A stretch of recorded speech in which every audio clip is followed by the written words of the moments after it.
that's Johnny Burnett and our opener on the Thursday edition. Norman Davis back in pretty good shape after last night's Christmas party at Radio KY, and we'll swing till midnight with our requests and dedications as usual. And as we hit more music on the Russ Syracuse Show, it's 53 degrees in San Francisco. 48 times a day, the sounds of the news are brought to you first on KYA, Voice of the News, KYA, Voice of the News. Later, baby. Right now, it's KYA. Well, welcome to the KYA Love Fest. It's great to see everybody here. And Jim Schock did not write this speech. And now that brings us to the main portion of the program, which is the Legendary Station Award. I have the plaque here, and hold it right side up. And this will be hanging in Radio Central starting next week, and then when we open up to the public, it'll be for everybody to see. Unfortunately, there's no one present to present it to because not many of them are still around from the management and ownership. So we'll go from there. So that's the plaque that'll be at Radio Central. And now I'd like to bring up the godfather of the Bay Area Radio Museum and Hall of Fame, David Jackson.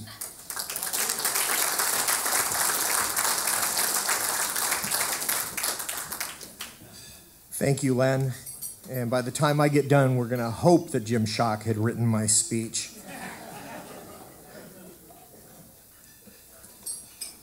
And I pray to the spirit of Al Hart that my audio works today, too. Most of us who remember KYA remember the KYA of the Top 40 era. From the late 1950s into the early 1980s, a station that featured some incredible Hall of Fame caliber talent, and a station that battled valiantly against all comers, from Kobe to KEWB to KFRC, right up to the very end. What most of us don't remember is that KYA was one of the Bay Area's earliest radio stations, dating back 90 years ago to a chilly December evening in 1926, when Vincent Kraft put the station on the air from studios in the Clift Hotel. Kraft was a radio entrepreneur who had high hopes of building a broadcast empire. KYA was part of his chain of stations that included KJR in Seattle, KEX in Portland, and KGA in Spokane.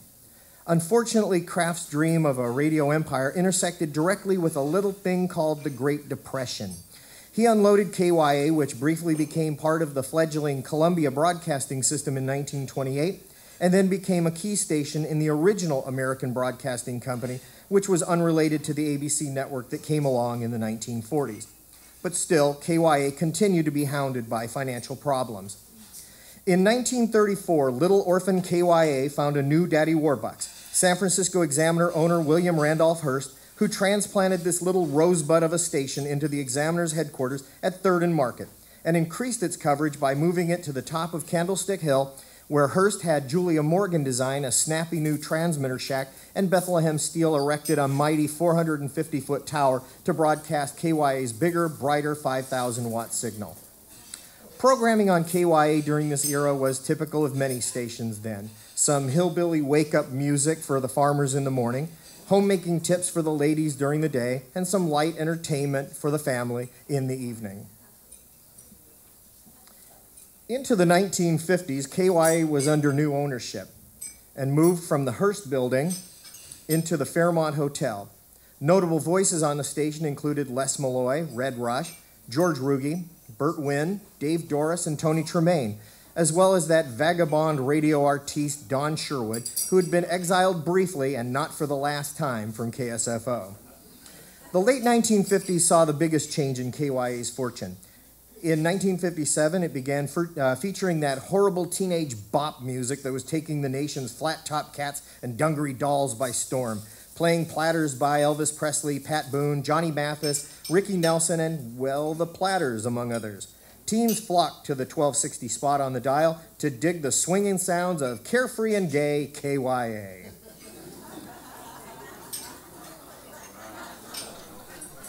In 1958, Milwaukee-based broadcaster Gerald Bartell bought KYA and moved it from the Fairmont to the Mark Hopkins and one of radio's greatest addresses, #1 Nob Hill Circle.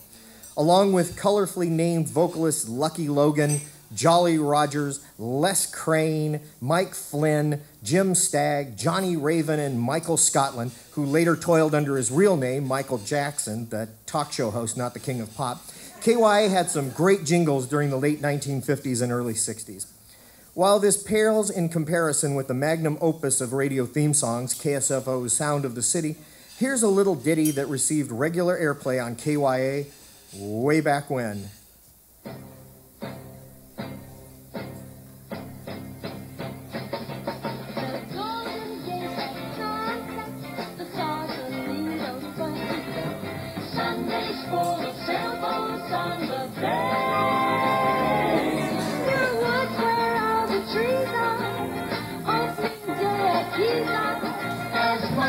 A part of San Francisco. Radio KYA. Radio KYA.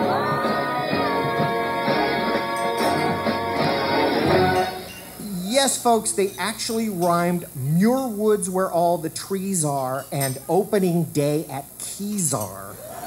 Pure poetry. Now in competition with Oakland's KEWB Color Channel 91, KYA imported a kid from Georgia named Phil Yarborough to work the wake-up shift at the Boss of the Bay.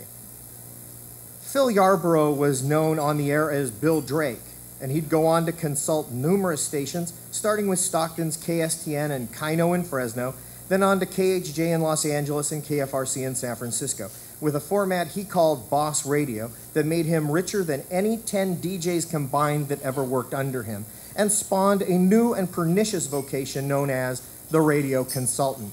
There will now be a brief pause for Norman Davis to share his personal thoughts about Bill Drake in 2 words or less. KYA became a magnet for radio greatness during this period, including Peter Tripp, Bobby Mitchell, and Big Daddy Tom Donahue, all refugees from the East Coast payola scandals, plus a full squadron of imports from upstate New York, including Russ the Moose Syracuse, Tommy Saunders, Gene Nelson, and Larry Brownell, and a stellar group of holdovers that included Norman Davis and Tony Tremaine. Upon joining KYA from balmy Buffalo, Gene Nelson took over the mantle of emperor from Bob Hudson, who abdicated the throne and hightailed it into exile at the corner of Hudson and Landry in Los Angeles. You might remember Emperor Gene's standard daily sign-off, which sounded something like this. 1260 KYA. San Francisco. Radio KYA AM and FM, the good sound of music in San Francisco. 9 o'clock on the button, 54 degrees in the city. Put on the coffee bubbles, I'm coming home.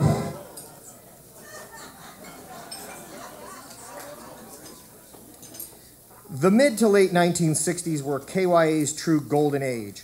With the arrival of the Baron of the Bay, every teen queen's dream, Johnny Holiday, along with big fat Chrissy Edwards, Tall Tom Campbell, Ed Hyder, Sean O'Callahan, Gary Schaefer. This was also the golden age of basketball at the Boss of the Bay, as Johnny Holiday assembled some of the best radio talent to ever play charity hoops in the non-donkey division. Among those recruited to play for the KYA Radio Wonders, or as KYA fan Tom Hanks called them, the O-Needers, were Mike Cleary, who combined both the necessary height and velvet voice needed to be an elevation sensation, along with warrior legend and hair transplant success story Rick Barry, perhaps the most legendary ringer in the Hollywood history of the game. History tells us that the Wonders went 59-1 during Rick Barry's single season in exile from the pro game, their only loss reportedly coming in the one game he sat out while recovering from being plugged by Dr. Panagiotakos. While KYA fought hard and regularly defeated its arch rival, KFRC, the tables slowly but surely began to turn in the 1970s. KFRC began building a Hall of Fame lineup of its own in the 70s, beginning with Dr. Don Rose and extending through Tom Parker, Rick Shaw, Bobby Ocean, John Mac Flanagan, Marvelous Mark McKay, Don St. John, and so forth and so on. KYA featured some notable names of its own during the 70s, Buona Johnny and Roger W. Morgan, Jimmy Jett and Beaver Cleaver, Dean Goss, Citizen Bill Carpenter. Is Citizen Bill here? Where's Citizen? There's Citizen Bill.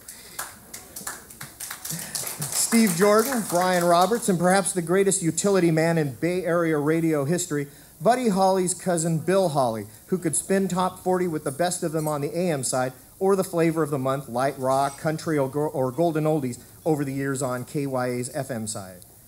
But the end was nigh. The deeper we got into the 70s, the bleaker KYA's prospects became.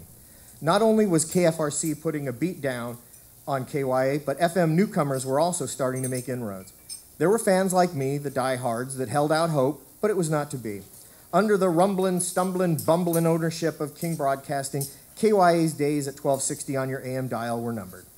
In December 1983, King jettisoned 1260 to Bonneville Broadcasting, and KYA became KOIT FM's elevator music spewing twin on AM, while King took over KSFO from Gene Autry's Golden West Broadcasting.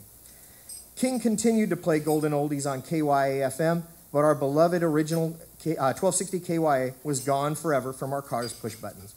These days, if you tune to 1260, you'll hear a new type of mass media, Catholic programming from Immaculate Heart Radio.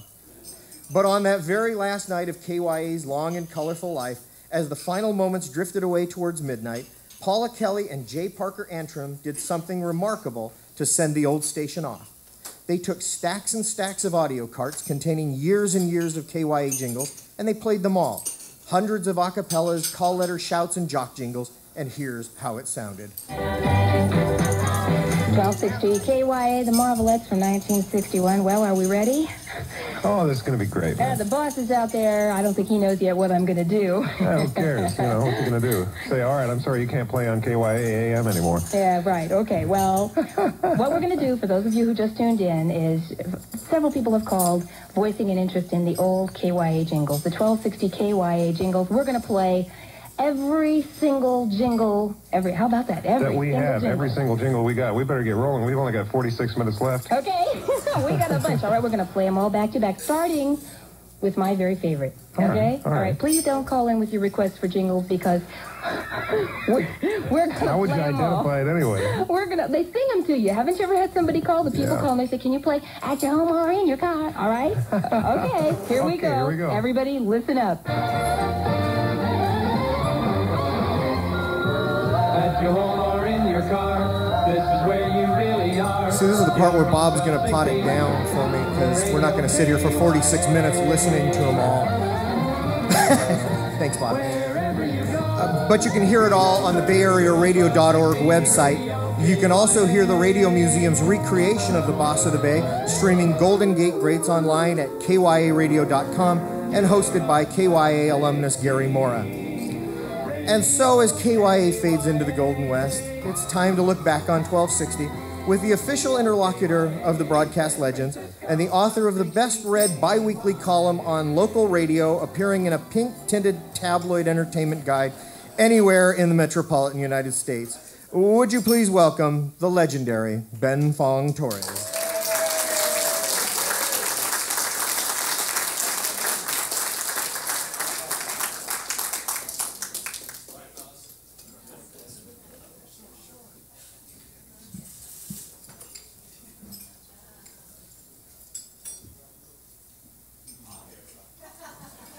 All wrong. Okay.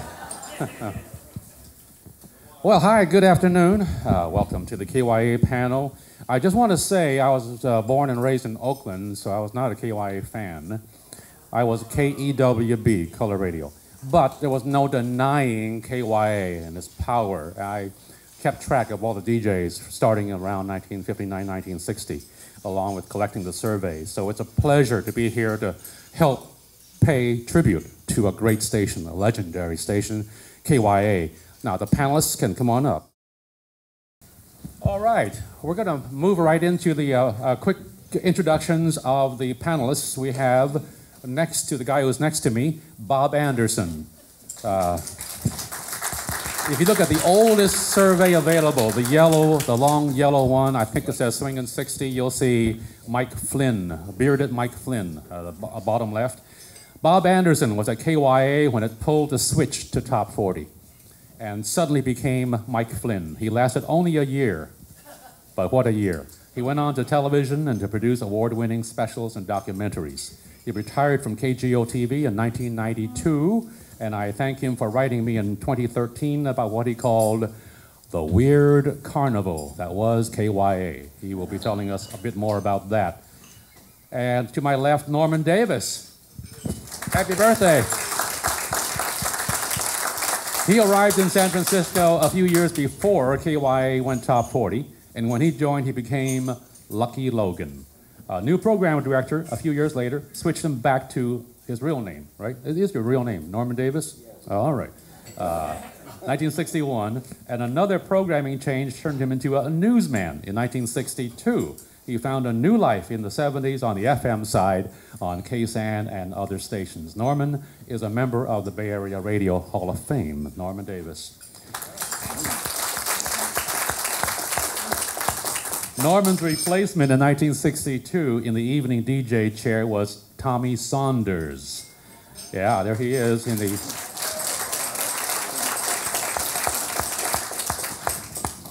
No one could replace Norman Davis. No. I was just put there. Yes, he was imported from WKBW in Buffalo along with his buddy Rustamu Syracuse, and also Larry Brownell, and later on the Emperor, G. Nelson. Tommy was only 20 when he arrived here. He wanted to be a teacher, so he attended Cal by day, KYA by night. He was on KYA until 1969 and went on to short and long runs elsewhere from KSFX to Coit. He too is inducted in the Radio Hall of Fame. Our kid on the block and on the panel is Gary Mora at the far left. What are you hiding your hair? What are you doing there? Yes. Oh. All right. Our former kid on the block is all grown up now. Gary Mora is a Bay Area native who began in radio in Truckee and then got on to KSOL. And through his friendship with Russ Syracuse on to Big Band KMPX and then finally KYA. He worked there in the 80s and also ran the KYA Oldies Roadshow to great success. And today he carries the KYA banner as the voice of KYARadio.com. Welcome to the panel, please.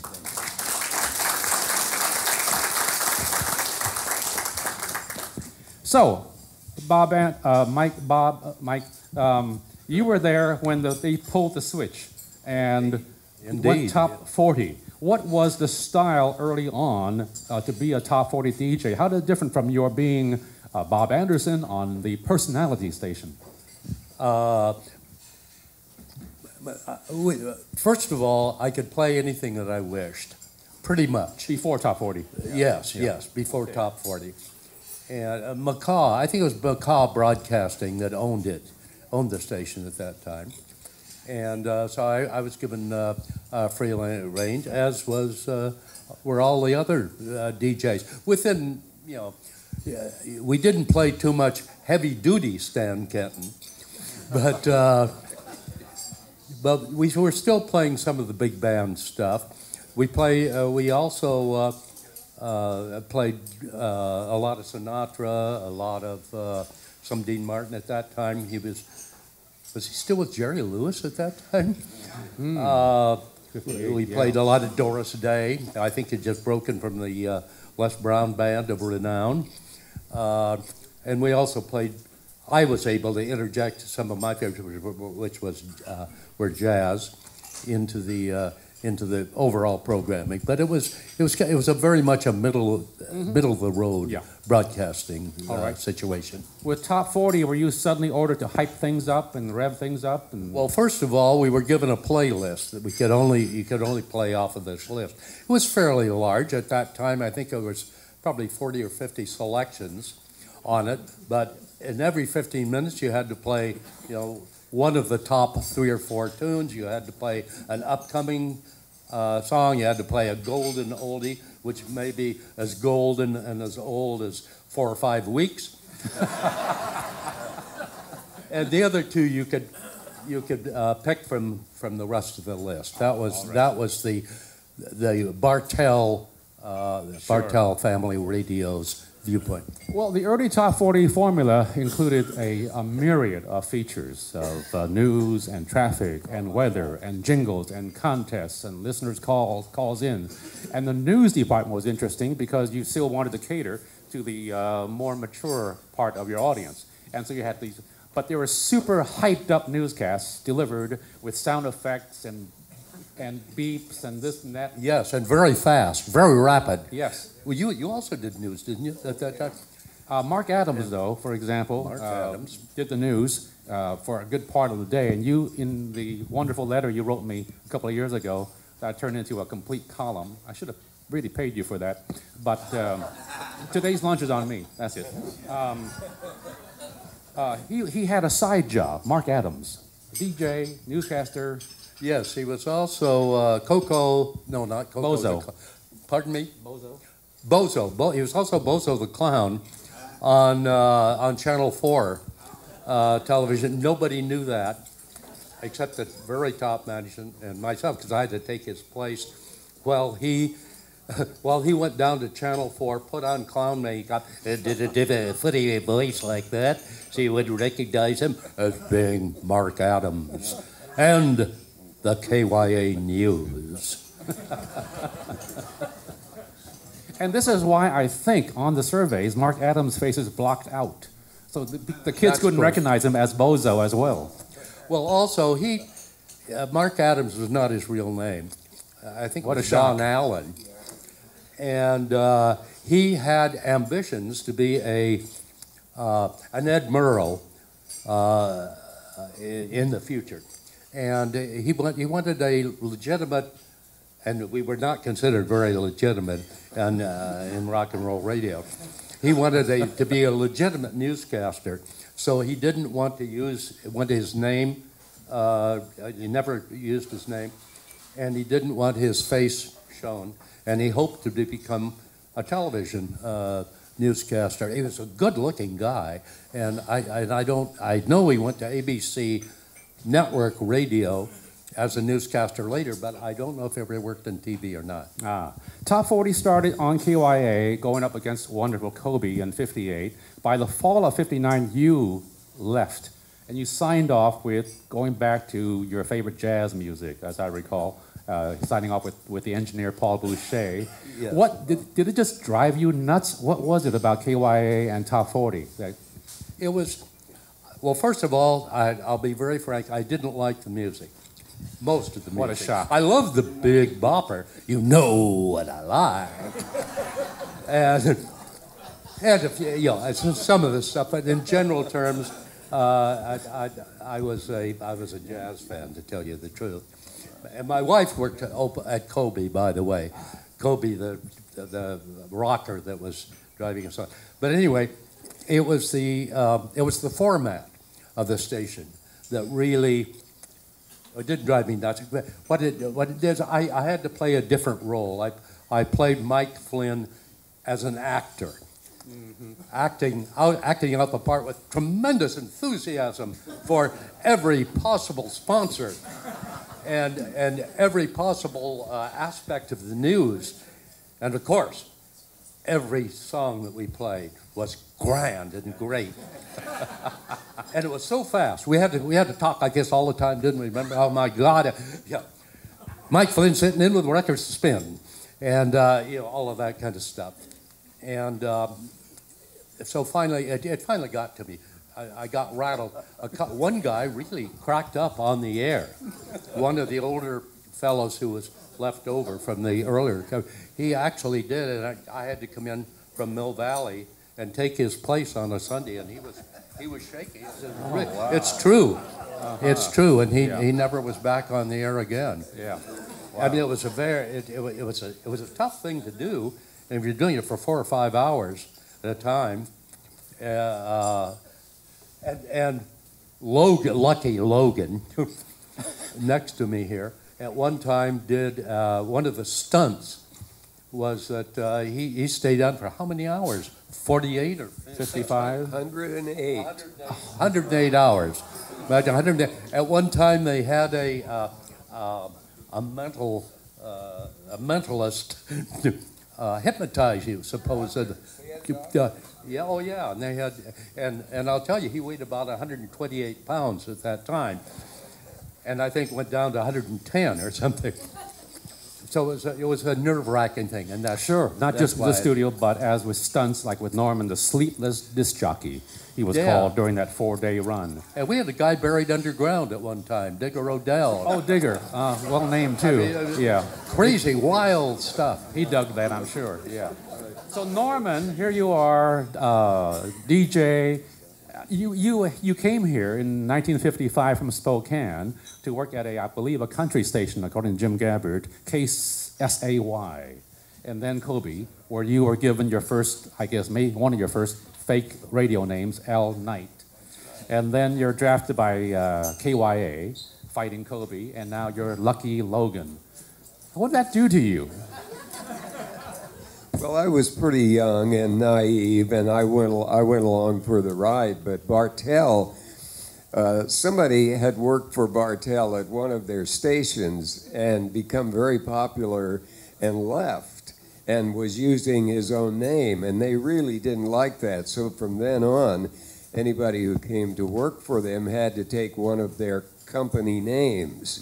And they used the same names in Milwaukee and in Atlanta and in San Diego. And Lucky Logan, I think, was one they had used in Milwaukee. And so that's what they stuck me with when I went to work for them. And you were lucky for a number of years. Well, a year or so. I was lucky until Les Crane, was hired as the program director. And he did a lot of wonderful things at KYA.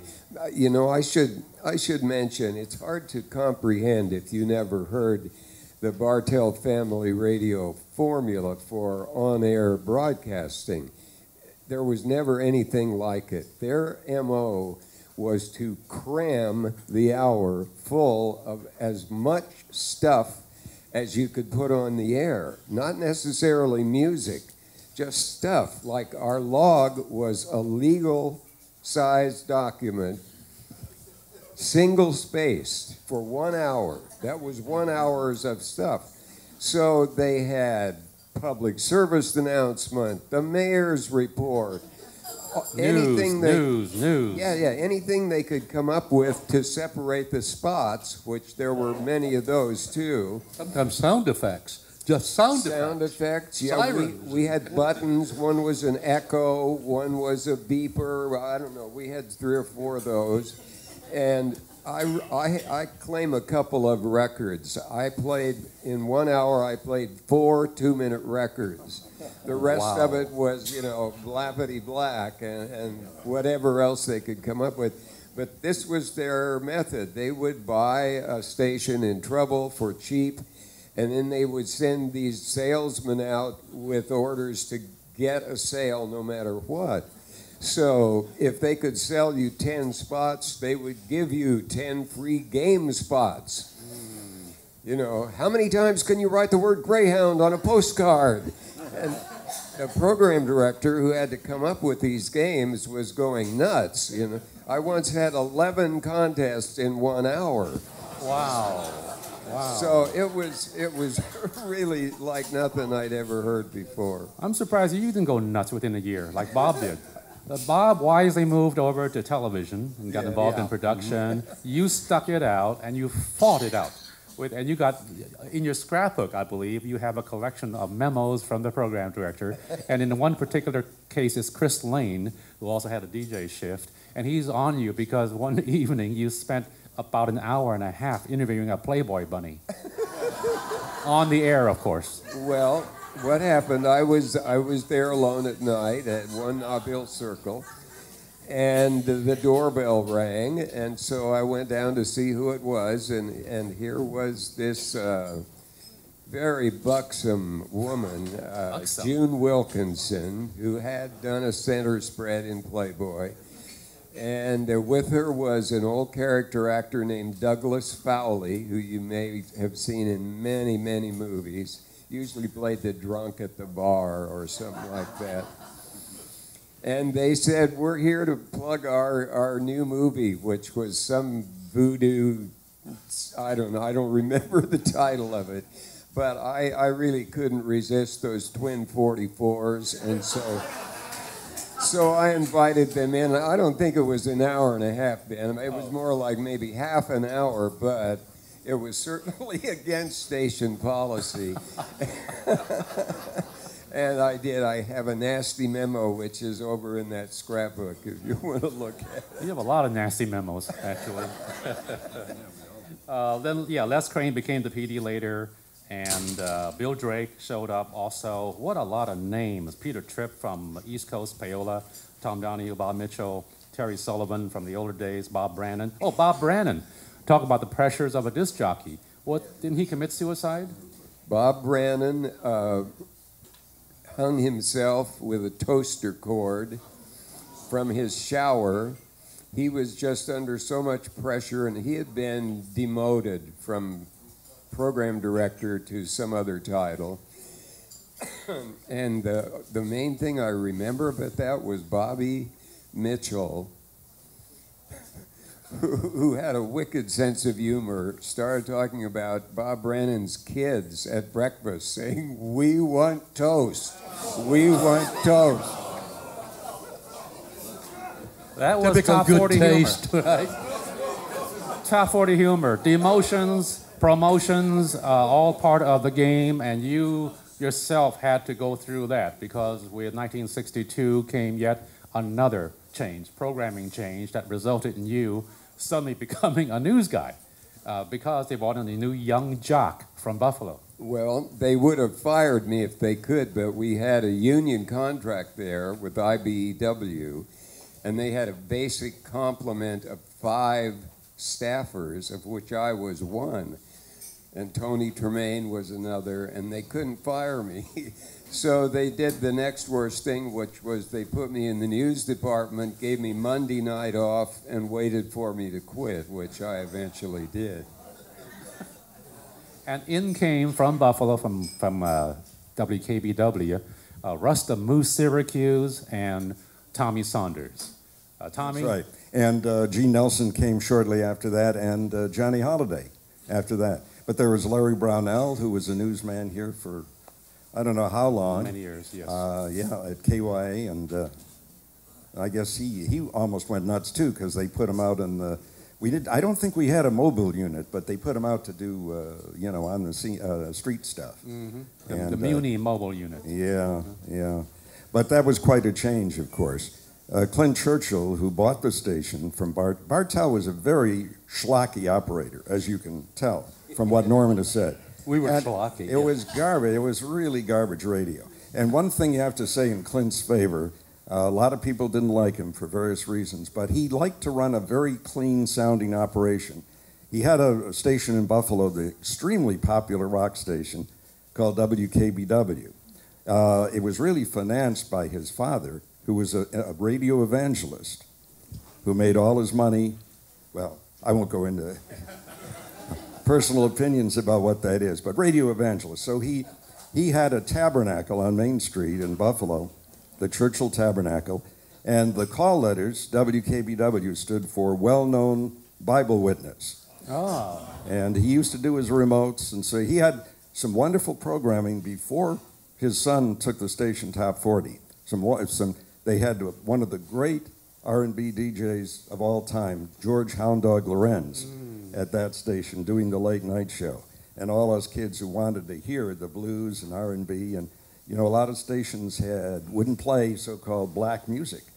They had covers. So instead of Little Willie John singing, Fever, you'd hear Peggy Lee singing it, which was also good. But the point is they didn't play the original stuff. They wanted to keep the station whitened up.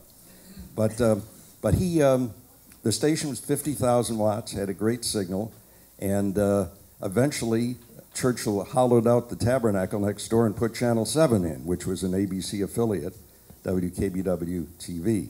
So I had only been at the station maybe 8 or 9 months when Churchill came to me, and he said, I was probably sitting in a snow pile, I can imagine, out in the front of the station, being Buffalo. And he said, I bought a station in San Francisco, and a bunch of the guys are coming. Would you like to come? I don't know how many times this has happened to people in radio. 48 years in the business, it seemed like every other year some new boss was bringing in a whole new group of jocks that were his friends, or not necessarily his friends, but people he felt he could trust and he could pay low wages because they were so happy to be out of Phoenix or Poughkeepsie or wherever the hell they were from Buffalo, and come to San Francisco. And I was only 20 years old at the time. So I came because what was I going to do? I mean, I don't like top 40. I'm with Bob. I'm not a big rock fan, but you have to go where the jobs were, and that's where they were in those days. And above and beyond working for him, I wanted to come to San Francisco. I wanted to see where the Beat Generation was, and all that stuff. Go to San Francisco State and maybe become an English teacher. Doing something like. It's just the opposite of what we did on the air. Just the opposite, kind of like what Krasny does today on Forum, if you hear him. Be a teacher part-time and then do an interview show or something. And that didn't work out. We all came, and it was the easiest station when Clint owned it, the easiest station to work at. We had 3-hour shifts. All this is unheard of today. There is nothing like it today in radio, nothing at all. 3-hour shifts with an engineer. You never ran your own equipment, your own board. You never sat in the control room. You sat in a little booth and pushed a button. Had a great parking lot all to our own, where you could number 1 Nob Hill Circle. People would kill to have that parking lot today. And there are some people up there with a chain across. I've gone in the last couple of years just to see what it's like. We had the newsmen around the clock, except at night, all night. We had newsmen on. It was quite an expensive operation to run, with a prestigious address, number 1 Nob Hill Circle. And yet you were being paid Buffalo money. That's right. Yeah. Well, he said, I'll pay you $225 a week to work 6 days. That's not bad. And I was making $150 a week doing 9 to midnight in Buffalo. I thought, geez, that's great, $75. Little did I know what prices would become here. But the time that you and Rusty Moose came to Jive Radio on KUSF on your 30th anniversary in San Francisco, you both mentioned how you came with those salaries and you walked into a station that was pretty much dominated by these payola disc jockeys. Yes. Who were driving big cars. Yes. Well, Norman will remember, we drove in. I didn't drive back east. I bought a used Volkswagen, 59 Volkswagen. And come tooting into the driving. We had an announcers meeting or something. And Russ Syracuse had a small Volkswagen at that time. He had driven across country in an old Cadillac, which broke down. So we both bought Volkswagens together. We come in, and it looked like a Cadillac dealership. I mean, every single disc jockey practically had a Cadillac with what Tom Donahue used to call pimp white walls. the big, Coupe de Ville and all that. And even the all-night guy, Johnny Hayes, had a Cadillac. So we picked up that this was different than Buffalo. This was not going to be the same. And it had the station had a sort of a dark quality to it in a way. Maybe it was because of the payola disc jockeys. It was said that Bartell was the only company on the West Coast that would hire these guys. And they were all big jocks. They were very good, too. I especially liked Donahue. He was a wonderful character who was very smart and had a lot of good ideas. Many of them illegal, I think. But they were really smooth operators. I mean, they owned horses and they owned dogs. Did they race dogs? I don't know. They had a nightclub on Broadway, and they brought in some great acts.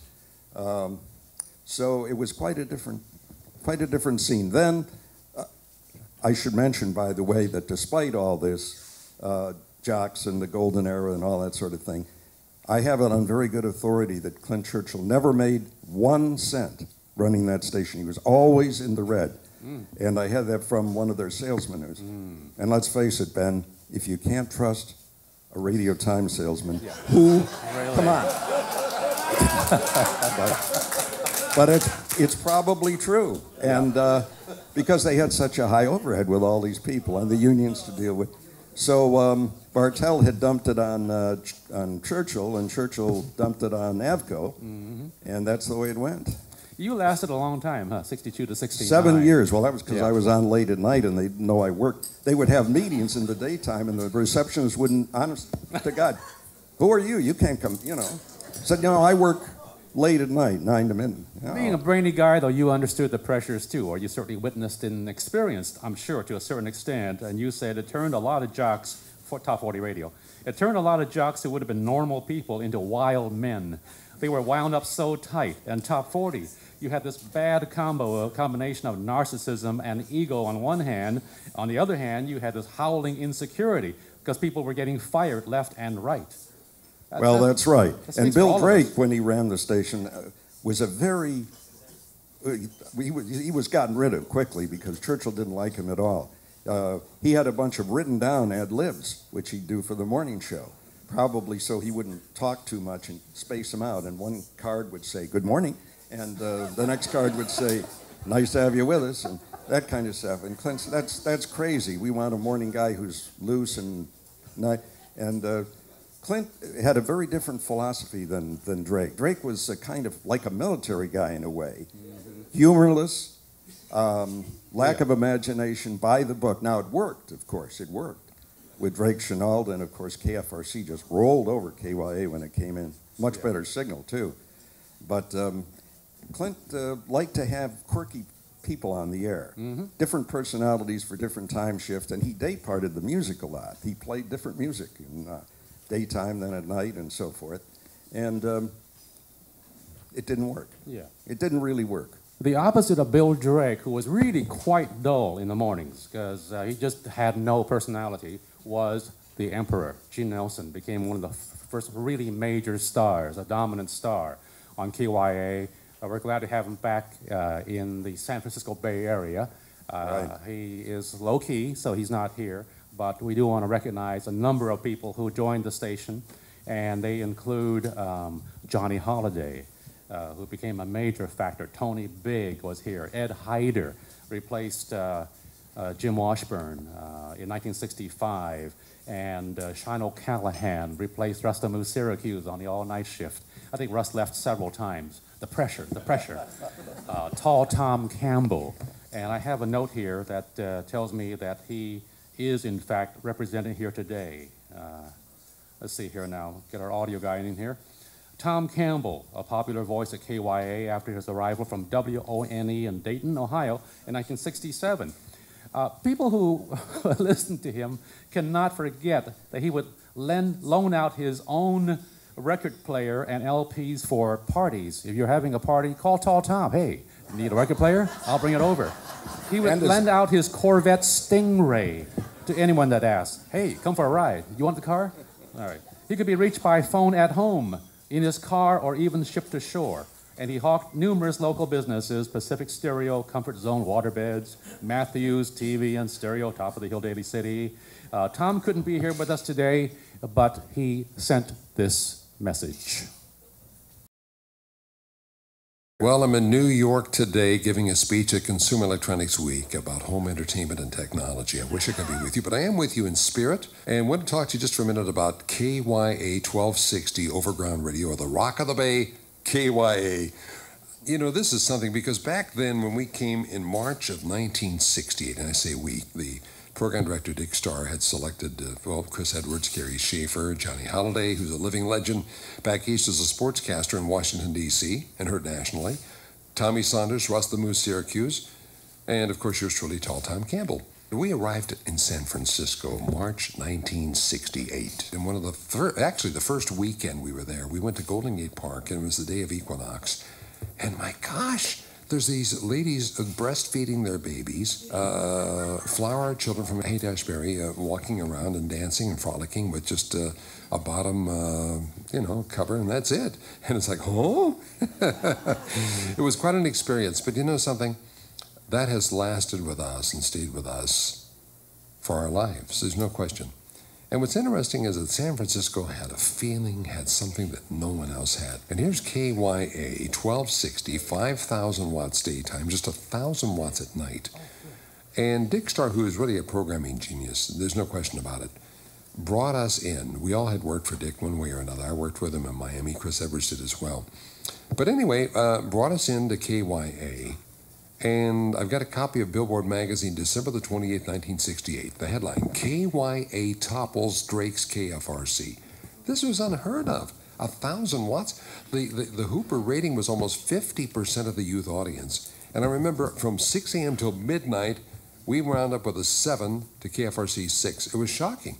And Bill Drake is quite a programmer, but Dick Starr was the one that really brought interactivity. Before we had the internet, e-commerce, before we had all the social media, KYA was the social media.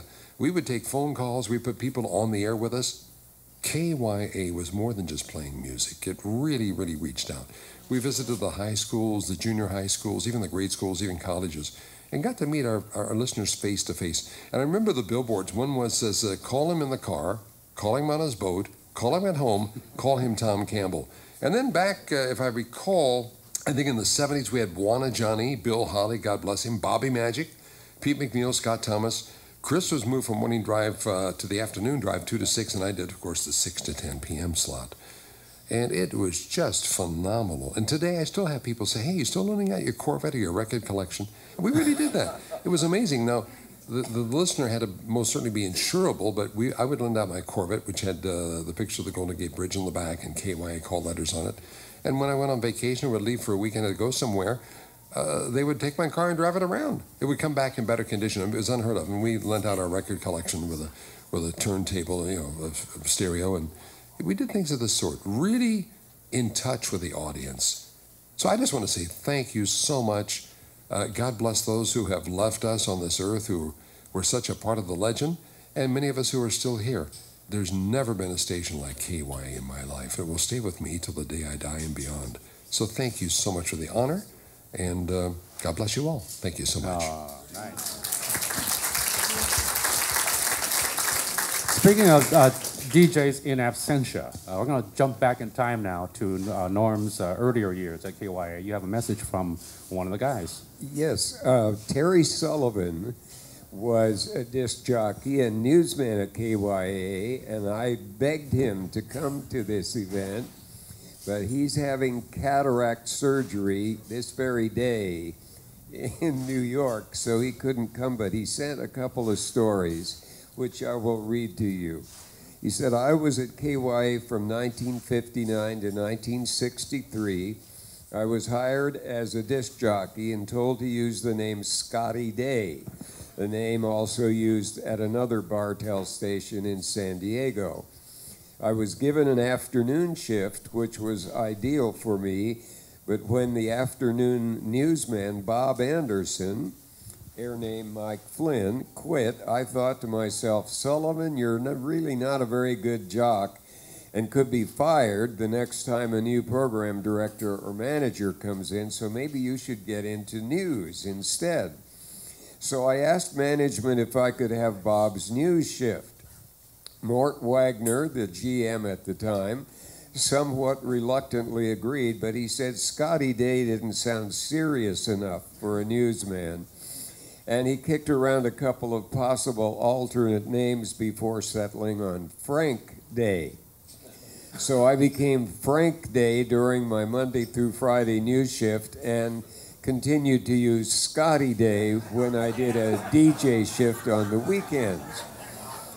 However, the weekend and nighttime jocks read their own newscast, so when I was playing Scotty, I would introduce Frank in my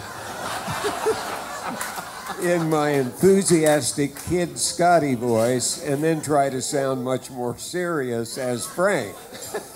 One caller even asked if Scotty and Frank were brothers because despite my efforts, they still sounded pretty much alike.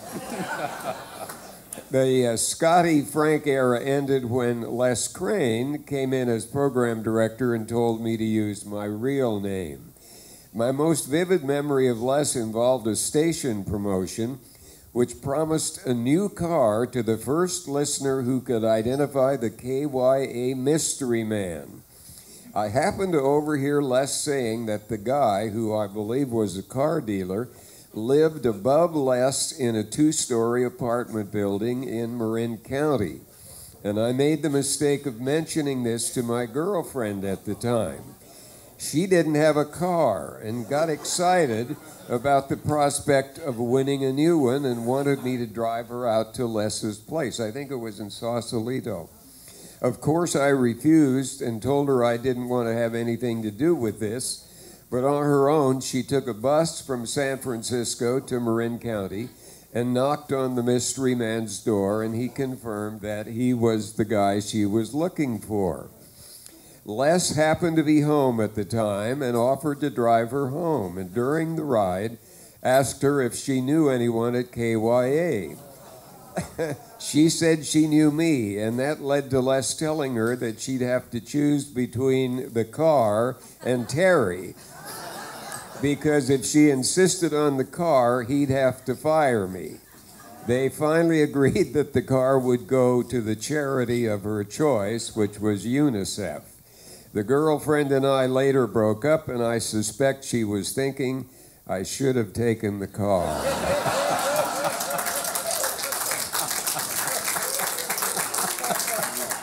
Oh, man, thank you, Terry Sullivan. All right.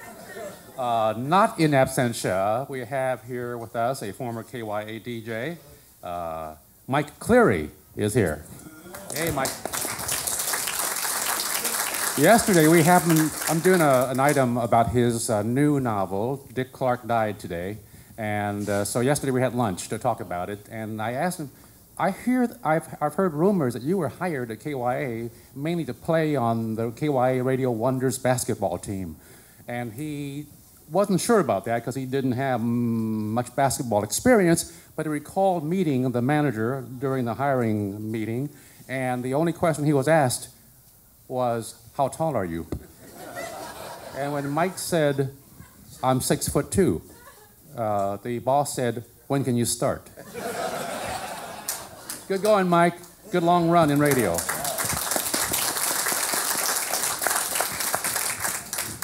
He has one, but you don't always need a great voice, apparently, to get on the radio. This is 6'2". You're hired. All right. Speaking of the KYA Radio Wonders, I was a significant part of their community outreach and public service. They played a lot of games, fundraisers. They played against high schools primarily. They, as David Jackson mentioned, had ringers, including Rick Berry and Sal Bando from the Oakland A's. Johnny said he would like to have been here today, but couldn't make it, and he referred me to the chapter about KYA in his book, Johnny Holiday, From Rock to Jock, because he does sports announcing still on ABC and elsewhere. So he writes about the arriving around the time of the Summer of Love. Another big change came in '67 when Churchill sold KYA to AFCO. Personnel changes would soon follow. Tony Bigg joined the on-air staff doing nights. He later changed his name to Tony Pig and is now Regis Philbin's TV announcer, Kelly Ripa. Ed Hyder came on board from New York. Mike Cleary, who recently retired with a brilliant radio career resume as one of the top morning men. Tom Campbell, Gary Schaefer, and Chris Edwards rounded out the new team. It was almost a complete personnel change. Gene the Emperor Nelson and yours truly, the Baron of the Bay, were the only talent they kept after the ownership change. Our new KYA general manager, Howard Kester, was noticeably different from the other radio staff. Many of us at the time wondered what Kester had done, what his background had been to earn his plum job at KYA. Some of us still wonder. He had to have done something good to become the new KYA boss. He passed away in 1989. Kester was an immaculate dresser, but he had two annoying features: a constant blink and a nose sniffle. He'd say, "Hi, Johnny," followed by a blink and a sniff. I'd look at this guy and want to laugh. By the way, Ben, we used to call him the original postnasal drip. He was always sniffing around. Oh. Kester added program director to my duties. Immediately, I disliked the pressure of being the KYA PD. I tried to refuse the job, but he was a big, imposing figure and the boss. So, Howard Kester. I remember, it was Clint Churchill who also tried to foist the PD job on Russ the Moose. And when Russ said, I don't really want to be PD, then he wound up in the all-night shift instead. That's right. Well, they always disagree, even in Buffalo. We were surprised, those of us that were able to come out here, that Clint Churchill would actually want Russ to be the program director because they were always at each other's throats back there. And I think one of the reasons, Russ was one of the more popular guys who came from Buffalo to the staff that was already there, Donahue and Mitchell. And the reason was that Russ hated Clint Churchill even more than the people who felt their jobs were going to be gone. But Russ was, we're talking about how they had newsmen around the clock. Russ, when they got into too big an argument, Clint put him on the all-night show, and Russ tried to get even with him. It's hard to do that on an all-night show, but he gave it a really good try. He used to bomb records on the air. He was another person who didn't like Top 40 at all. He was a big band disc jockey, but he liked to have fun with his thing. And he would instead of having a newsman, he had to read the news himself. So what he did was, he often made it up. But he didn't just make it up. Like he did the accents of the people, like if Queen Elizabeth had a story, do the British accent. Or when he had people, voicers, people on the phone, and he'd go beep every 10 seconds. So it was an unbelievable show. And I think Clint was happy to have him on there and out of the way. But Russ had a sort of not an intellectual, but a gut level knowledge of radio. He knew what was good. Yeah. He knew instinctively. He was a kind of a listener person. And he could listen to a station for 10 or 15 minutes and tell you what was good about it, what needed fixing. Mm. So anyway, yeah, interesting. By the way, I'm sorry to interrupt. This is my chance to talk. I had to shut up and play the hits for so many years. And the same with on Coit, really. Yeah, Let's talk more music. Coit was so yeah. But Russ the Moose not only bombed records thinking about Howard Kester and Clint Churchill, but he also had these terse curses. And they were really all kind of mentally aimed at management, I believe. Yeah, May the bolts of 1,000 cars replace the nuts in your chocolate bars. Right. May the fleas from 1,000 gypsies replace the milk in your Rice Krispies. And may the bird of paradise fly up your nose completely. Eat your face completely.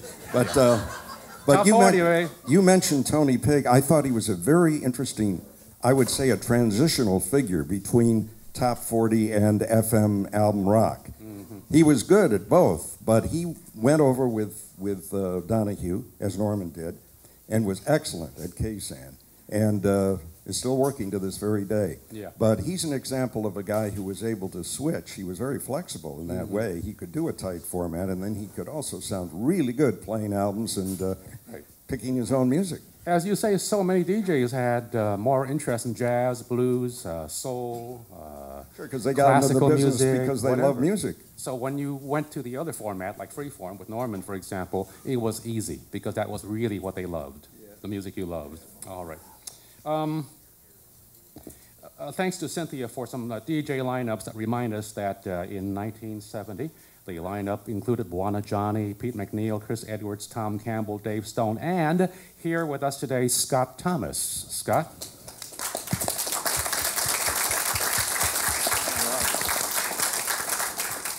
And around 74, 75 on KYA-FM, Dean Goss, Michael Spears, a.k.a. Steve Jordan, Roger W. Morgan in the morning, Mark Taylor, Chris Kane, Mighty Mitch, and with us today here, I believe, Brian Roberts. There he is. Brian, welcome. Also with us today, and awfully shy, he hasn't said a word yet, Gary Mora. I was too young. These guys were my heroes, all of them. Yeah, how did being, Russ the Moose was the guy who helped bring you into KMPX and then KYA. What did that teach? Why did you even get into radio, having met people who had done it? Well, I was class clown. Everybody always said you should get into radio or TV. I spent a lot of time in the hallway because I always got along with the teachers, and I figured there might be an income. There might be some money in this. So I could throw out a few jokes and not get in too much trouble. And that's why I thought maybe radio would be a good way to go. Did that? I'm sorry? Did I ever hear my... Well, yeah. You had a voice for radio. I have a voice for radio. Not so much the face, but the voice is there. Yeah. What was it like for you? Where was KY in this trajectory in history? Was it on the decline or was it still rocking? Well, when we came along, when King took over, our idea was to keep the momentum going from the 60s, and because that was the station I grew up with. I don't know if Celeste is here, but Celeste Perry. They were a group. Actually, we had several of the original members from the 60s KYA. Gene Nelson was part of our team. Russ the Moose, who brought me into KYA. Chrissy Edwards, one of my buddies. And Larry Bonnell was my news guy. So we really had that flavor of the 60s. And because I was such a part of listening, my goal was to keep that going. And it's been 28 years now that I've kept it now online, thanks to David Jackson. I don't know if he's here, but he started he's in the back there, he's back there. And also because of Gary Fizet, I started something called the KYA Oldies Roadshow. So that went for 20 years, entertaining first locally, bringing music to Bay Area parties, and then it got much bigger with the Temptations and the Beach Boys, and took it around the world. And at one time we had 50 people working for the KYA Gary Mora Oldies Roadshow. So that was a godsend to get my kids into college, and because radio wasn't making it. That was really, really something. Well, I've been given the signal to wrap things up, and I had a last question, which was, what do you think of radio today? But that would take us into the night, and we'd be all very angry. So instead, let me just ask a yes or no question. Would you do it again, given the chance to be on KYA? Bob Anderson, Mike Flynn? In a minute. Oh. It was fun. You've gotten over that year now, huh? It was crazy. It was nuts. I mean, and it drove you nuts. Al Knight, Lucky Logan, Norman Davis. Absolutely. You would do it. Yeah, all right. Thomas? I was going to be an English teacher. I think probably I would have been happier, to be honest with you. Because as radio went downhill, it became less and less interesting and more nerve-wracking and very, very insecure. And I didn't like that, you know. I like to make my car payments on time. And I don't know. That was a fun station to work at because there was a great staff, not very impressive studios, but a great location. And that part of it was great. Number one, Nob Hill Circle was actually the back basement of Mark Hopkins Hotel area. Yeah. Gary Moore, we know his answer because he's still doing it. So, Gary, you would do it again, wouldn't you? I don't know if I would do it on terrestrial radio at this time because of what's happening with some of these horrible companies that have come in. I was able to make a good living, and I had an 8-year run at KSFO, went over to KYA, had an 8-year run there. I don't know if you could do that anymore with these people that have come in. No, you can't. Right. It makes me sick to my stomach what's happened. So Well, the thank answer God. would be if it's like it is now, probably not. But the way it was, we had a ball. Gene Autry was my first boss, and he was the best at KSFO. He was wonderful. So, all right. The golden days. Thanks to the panel. Congratulations, KYA. Then and now.